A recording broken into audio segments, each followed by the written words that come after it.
After downloading iOS 26, change these settings on your iPhone. Tap on Settings, scroll down, tap on Privacy and Security. From here, tap on Location Services. Scroll down until you see Camera. Tap here.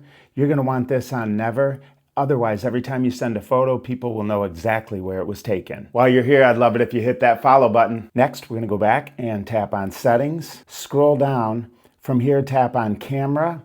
Right here, lens cleaning hints. I recommend that you turn this on. It'll let you know if you have a dirty lens. Also, lens correction, turn this on, and it'll fix distortion on the front ultra-wide camera. Another thing I didn't care for is when you take a screenshot, you have this full screen and you have to approve it and then save to photos. I like the old way, so simply tap on Settings, tap on General, and from here, tap on Screen Capture, and then turn off full screen preview. Now, when I do this, it just shows up at the bottom and I can swipe it away. Leave a comment and let me know, are there any other settings that you've changed on iOS 26?